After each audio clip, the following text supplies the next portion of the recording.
I'm going to be talking about the brachial and lumbar sacral plexus. Those are the studies that basically kind of go, oh, when you see them, maybe they stay on the list a little bit longer than everyone would like. And I just noticed that I did that and I didn't like it. And so a couple years back, maybe it was longer, I attacked the brachial plexus. And I said, I'm not going to let those go. And I think we see more brachial plexus than lumbar sacral plexus. So when I was thinking of talks, I chose these topics.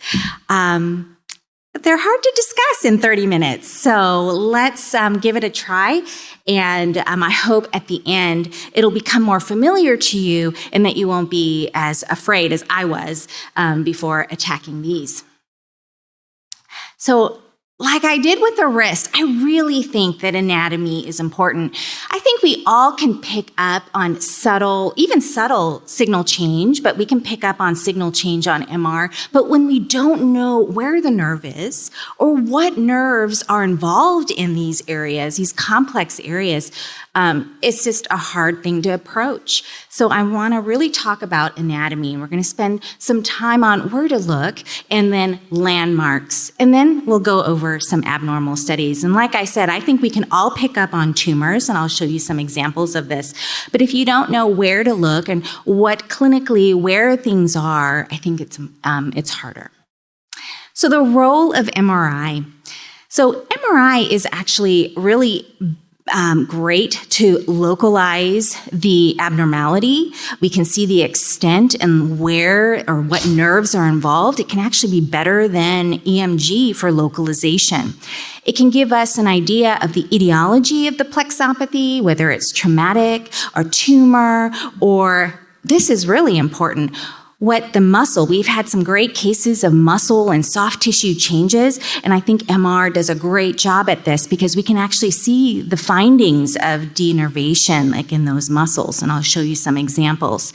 And then again, just that anatomic information, MR is excellent with that high spatial and contrast resolution, especially with 3T imaging, and I'm going to highlight some sequences to look at as well, and what to look for as you figure out where these nerves are.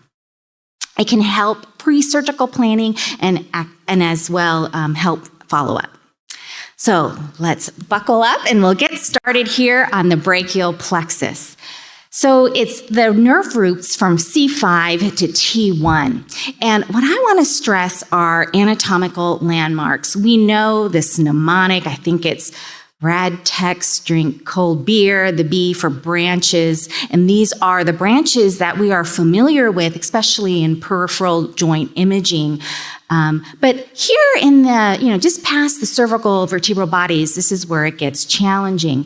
So these are the 4 anatomic landmarks that I want you to kind of highlight or remember to help you to recognize where the brachial plexus is located. And again, I think anatomy and location is more than half the battle. So at this vertebral body, you're going to have your roots, your anterior scalene, that's your demarcation because after that, you'll have the trunks and division. And then the clavicle is for your cords, and then your pectoralis minor. After that, you'll have the terminal branches. So let's remember those 4 landmarks. Let's get started. So we're going to start with the anterior scalene. I think we all recognize where the roots are coming out of that vertebral body. We read so many cervical MRIs. But if we start with the sagittal T1, and I'm going to emphasize this sequence, the T1 weighted sequence. It is a great anatomy sequence. The fat planes are helpful. The nerves are always surrounded by fat, so this is a helpful sequence. On the sagittal T1 here, very close, just lateral to the cervical spine, you're going to see that the nerve roots there, and they're always going to be at this level behind the anterior scalene. The other anatomical, so number 2, anatomic landmark is the subclavian artery. And this is going to carry you through visualizing the entire brachial plexus if you use the subclavian artery, or as we go more distally, the axillary artery. And so just look above the subclavian artery, that flow void that you can't miss, and you'll see the cords. the trunks and divisions. You'll see that brachial plexus coming out. Now we're going to talk about the cords. And here it's the letter C. So at the level of the clavicle, you're going to start seeing the cords. So that is your demarcation after the clavicle. And at this point, what you'll see is that there's the clavicle. We have that cadaveric section there. And again, that sagittal T1 weighted sequence to point out the anatomy. And then again, you'll see the subclavian artery. And then the cords there, all right? The posterior, the lateral, and the medial cord. And they're always in this configuration, this kind of triangular configuration. And people have likened it to a stack of cannonballs. You can see the uniform nerves coming and composing those cords, and they're nicely stacked with fat surrounding it. So I hope you can use the clavicle and the subclavian artery C for the cords and stack of cannonballs there. All right, we're at our last anatomic landmark for the brachial plexus, and this is the pectoralis minor. And then after the pectoralis minor, you're going to start seeing your terminal branches.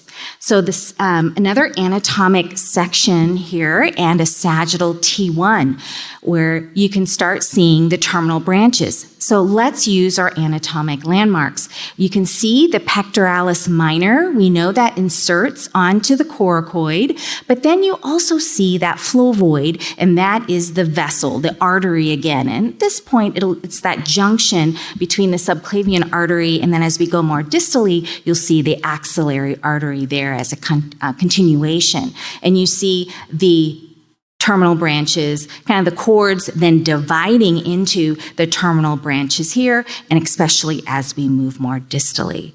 So use that pec minor, inserting onto the coracoid and your vessel there, and the nerves are just surrounding those two landmarks on each slice. So using those landmarks and how that divides the brachial plexus, let's look at some cases.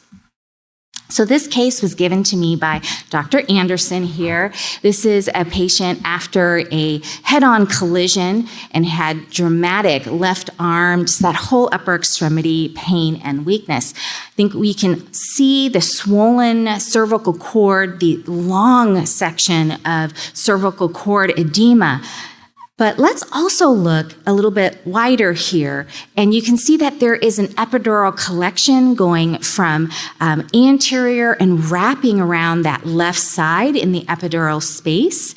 On the axial sequences, you can see that there is a shift of the cord, and there's mass effect due to this epidural collection that matches CSF, so this fluid collection causing mass effect there. And what's absent? You don't see nerve roots in the typical location in that paralateral or paracentral lateral aspect of the epidural space. So this is multi-level nerve root avulsions after trauma. These are traction injuries. We have these little fibers that help insert and help tie down the nerve roots here onto the transverse process. And with that traction, what happens is it pulls on the nerve root, so you can get partial tearing of the sleeve or the meninges. And then, of course, what'll happen is you'll get the CSF leak. You can even get a complete avulsion like I just showed you. And what'll happen is with that CSF leak, you can get some just pocket that forms with granulation tissue or cellular proliferation, and that is how the pseudomeningocele develop at this level. So the things to look for are the pseudomeningoceles, the absence of the nerve root, and the displacement of the cord due to that mass effect in the epidural space. In addition to complete avulsions, things you can look for, just like anywhere else where you have nerve trauma, is neuromas that can develop, or sometimes you'll just get stretching, and so the morphology of the nerve looks different. So case 2 in the brachial plexus, I've placed those anatomic landmarks. So on the first coronal stir, you'll see the clavicle, and then the second one, you see the coracoid. And it's showing you the brachial plexus a little more distally here, but we know that the C after the clavicle, it's the cords, and then after the coracoid, we're forming the terminal branches, because the pectoralis minor inserts there. You can see that that there is a lot of there's an infiltrative mass in the brachial plexus, and it's a long segment of abnormality. On the sagittal sequences, again, using the T1 and the fluid-sensitive sequence. And I was just telling my fellows, really, when you read articles about neurography, this is a very fluid-sensitive sequence that's fat-suppressed. We do STIR, we also do a Dixon sequence, and that's kind of another topic, but you really just need a highly sensitive fluid or fluid-sensitive sequence with great fat suppression. So any abnormal signal in the nerve will just pop against that darker background. And so this is how I use the T1 in that fluid-sensitive fat-suppressed sequence. I'll use the T1 to help me find it, to help me look at like what's the fat around it, how is that affected, and then I'll use the fluid-sensitive sequence to see, is it abnormal, is it brighter, and even larger. Okay, and then the T1 fat sap post there that we see on the far right, this was because this ended up being a tumor, and you can see that there is this large enhancing mass going through from the level of the cords all the way out to the terminal branches involving that posterior and medial cord branches the most. So you can see clumping of the cords. It does not look like the stack of cannonballs, all right, and that enhancement.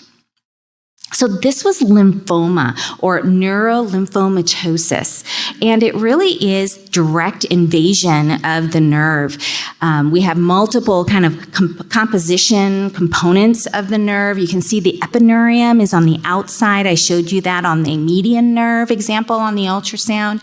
And then the nerves are made up of multiple fascicles, and each fascicle is actually wrapped with a perineurium, and then each fascicle has multiple axons or nerve filaments, and that is the endoneurium.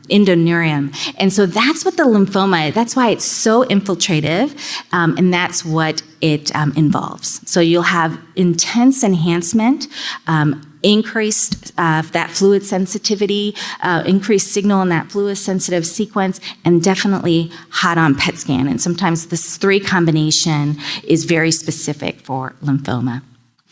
All right, case 3, more subtle, but we can still use our anatomic landmarks so that we know we're at the level of the cords here. And if I can show you on the STIR that maybe the medial cord is a little brighter. And so now that you know where to look, because you're going to look where the clavicle is and where that subclavian artery, I hope that those brachial plexus nerves jump out at you now because you know where to look. And so this we thought was a little, the nerves were brighter, they were bigger on that fluid sensitive sequence. So this was someone, and they had clinical symptoms, and this was someone who fell off a ladder. I always tell my husband, you're not allowed to go on a ladder. This was a post-traumatic plexopathy, which will probably get better, but will take some time. All right, our last case in the brachial plexus. This is someone with left arm and hand pain, and we're going to blow it up because this is not a chest talk, and you can see the apical chest mass, and I know we've all heard of this, we've all seen this. This is that Pancoast tumor or that apical chest mass, and we know that it can involve the brachial plexus and have neural invasion, but now that you know where to look, you can see why. There's that clavicle, there's the subclavian artery, and those nerve roots are there, but they're just completely surrounded and by just whether it's the tumor edema or tumor invasion, but it is mainly seen with anterior apical masses there. And then that classic syndrome where you have that dilated pupil, lack of sweating, and just that irritated cornea. All right, so that was the brachial plexus. We're going to move now to the lumbar sacral plexus. And this was really challenging. This was even more challenging than the brachial plexus. And there's just so many nerves here that we have to keep track of. And so the goal here, again, is the anatomic review for you all. And also, if you could just remember some of the nerves, I think that would be key, and where to look. So the lumbar sacral plexus is made up of the lumbar plexus and the sacral plexus. So a lot of nerve levels, and what anatomic kind of landmark we're going to use here are the muscles in certain locations. So stay with me. There's a lot, all right? So we're going to start with the lumbar plexus. And again, I just want you to know, I had never even heard of, maybe I have, but I've forgotten, but the iliohypogastric, I never knew that was part of the lumbar plexus. The genitofemoral, but important nerves that I have, that we need to know where to look. And so I hope this helps you. So for the lumbar plexus, there are 7 nerves. So if you can remember 7, it's a nice, easy number. And those 4 are just really hard to see on MR. So it's important just to kind of know where they course. And if there is an abnormality, and I'll show you some cases, you just kind of think of it because you remember these anatomic landmarks. So let's just get rid of the 4 that are hard to see by drawings first.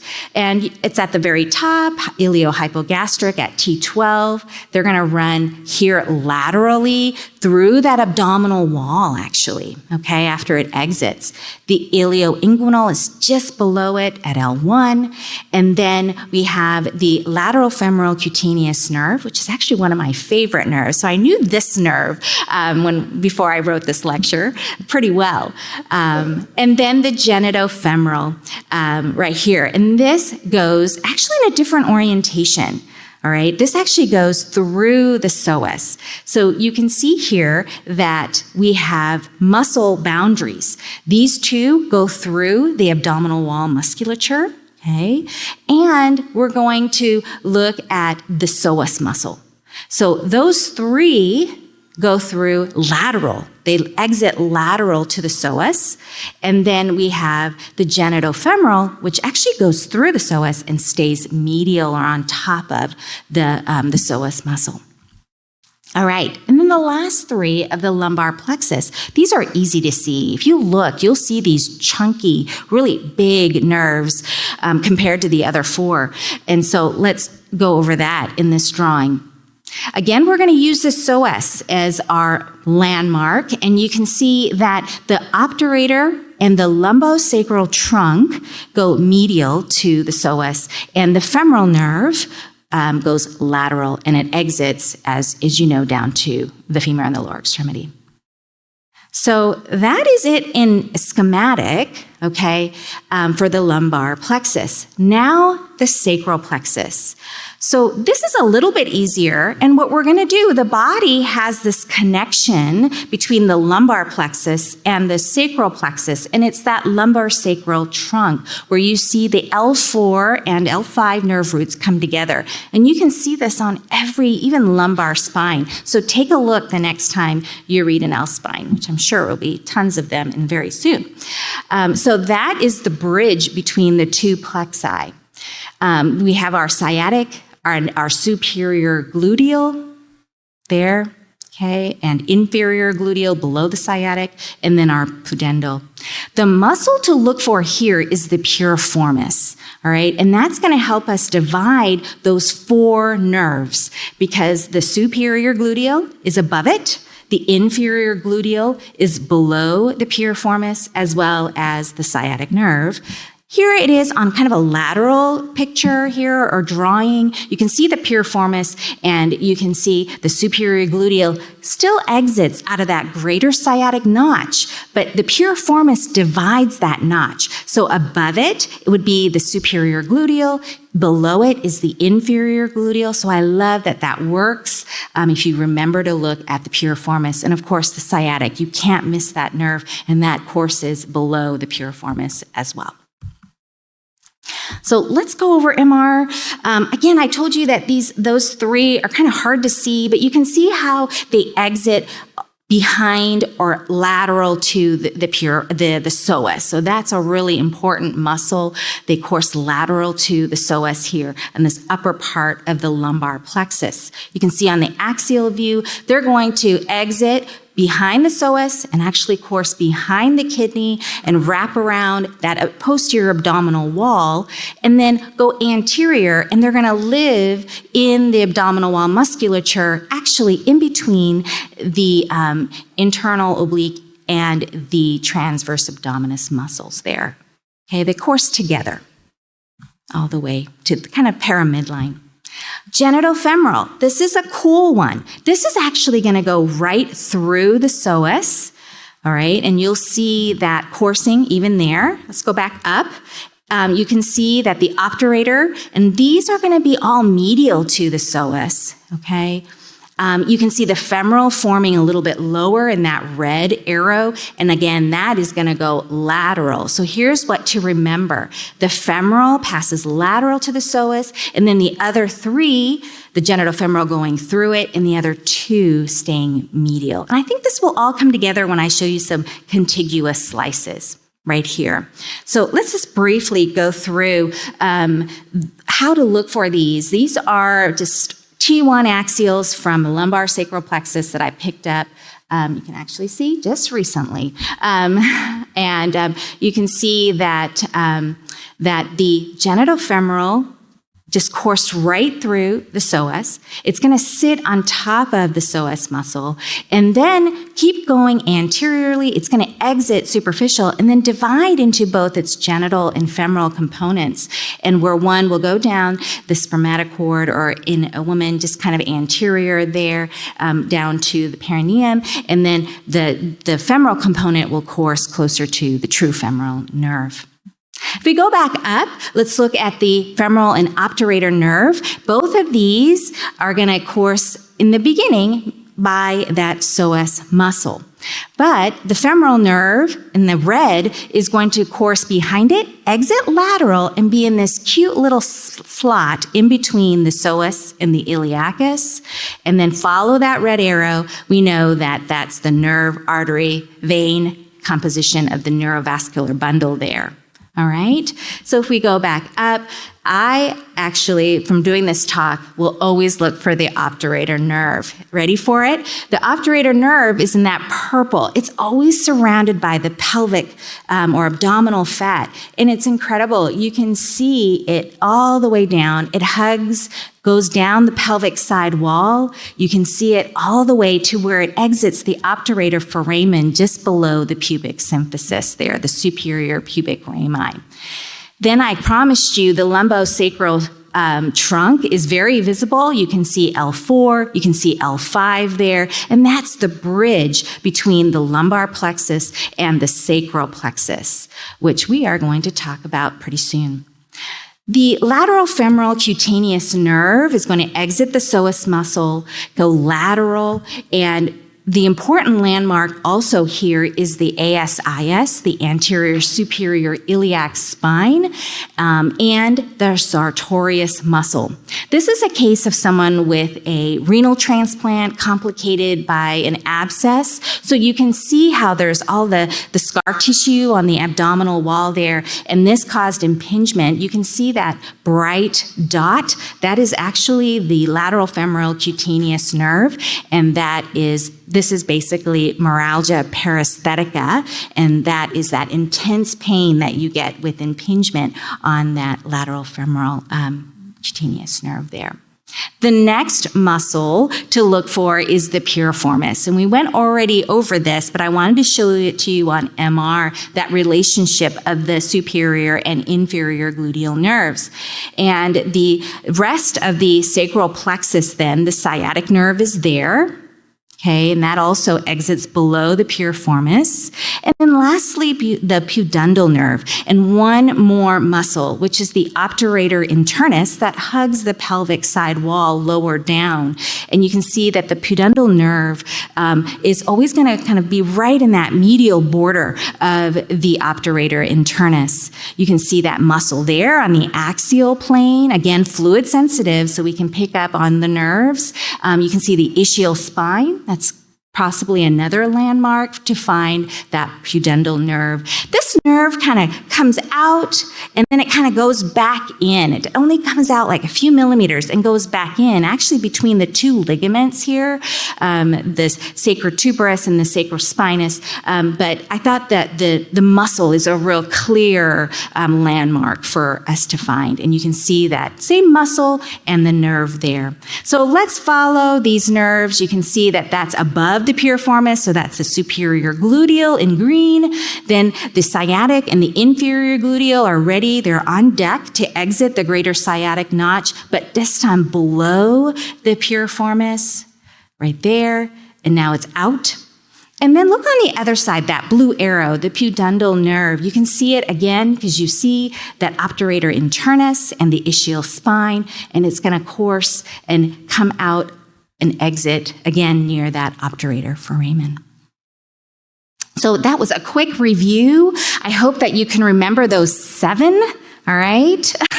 Just remember their names, and then the 4 of the sacral plexus, and so just remember 7, 11. And just real briefly, I just wanted to go over some cases. Here, this is someone who had a hernia repair, and now that you kind of know the locations, you know that there are 3 pretty important nerves here, the iliohypogastric, that course near here, the ilioinguinal, and specifically the genital branch of the genitofemoral nerve. So think of those 3 in this anterior location. So this was genitofemoral nerve entrapment. You can see how enlarged those fascicles are after hernia repair. I love nerves in ultrasound because they go hand in hand, because if you can reach it, and I was just kind of joking around, I'll try anything. I can try to inject these and see if they have pain relief. So it really becomes a good diagnostic and therapeutic tool. Here is case number 2. The arrows there show you some asymmetry, and by location, we're at the ASIS. Okay, so this is the lateral femoral cutaneous nerve impingement again on that right side. You can see that sartorius, and it's along the lateral border, and they think it's from either wearing lots of etiologies, but one is like the lower wearing of the pants and the belt, and there could be some impingement there. So neuralgia paresthetica. Almost done. Case 3. Do you guys see the abnormality? And this is what MR is really good for. Even if you don't know the nerves, maybe, you're not thinking of it right away, but do you see the asymmetry in the muscle edema? And that's why the STIR, the fluid sensitive sequence, is really important as well. And you can see it's on that right side, that adductor muscle group, that medial muscle group has muscle edema. And then on the axial STIR, you can see that there's actually higher signal more on that right side. And this is someone who had cervical cancer and had radiation to that side wall. And if I can show you the obturator nerve with the red arrows there, and then that small cystic area or bright T2 area, it wasn't cystic, but people were thought, well, maybe that is a cyst, maybe it's, just treated met. But that ended up being a recurrent metastasis causing impingement and irritation to that obturator nerve due to that metastasis and radiation therapy. Similar case, but different muscles. So you can see the muscle edema, same muscle here, that's the gluteus minimus, because it's closest to the iliac wing. And then those are the tensor fasciolata muscles. So you can see that there is atrophy and fatty infiltration and muscle edema on that right side. And then knowing our anatomy, you can see that this is a case of superior gluteal nerve impingement where there is something brighter coursing above the piriformis muscle, and the superior gluteal nerve does innervate those muscles there. Okay? Another cool case where you can see on MR the structural changes first. I think that's what gets us. We can see them. You can see the asymmetry in the piriformis muscles. And then I always look to see the sciatic nerves here, because you can always have asymmetry in muscles, but you have to go one step further to get this diagnosis and see that the right sciatic is brighter than the left, and that corresponds to the area of muscle hypertrophy. So this is piriformis syndrome. And a lot of reasons to have it. You could have muscle hypertrophy or an aberrant sciatic that wants to go right through the piriformis, but causing the same symptoms. So thank you for bearing with me. This is our last case. This is something that just came through the lumbar spine first. Anyone see the abnormality? They're not fat suppressed, the T2 for sure, okay? And you have to kind of squint. But you can see that the epidural fat is being replaced there. So there's a mass in the epidural space. I always tell my fellows to look at the epidural fat. That'll tell you if there's something replacing it. It's a nice anatomic barrier, or landmark, I should say. And then there is just too much smudgy. There's something there. But then here on this lumbar sacral plexus with fluid sensitive sequences, you can really see this larger field of view. And now that you know where to look, you can see that it's involving multiple nerve roots, and this ended up being an L2, L3 paraganglioma that was involving all those nerves that we kind of talked about in the lumbar plexus, and then even probably involving some of the obturator and femoral nerve here. So thank you for your attention. I hope you can remember these 7+4 and then use the muscles for anatomic landmarks.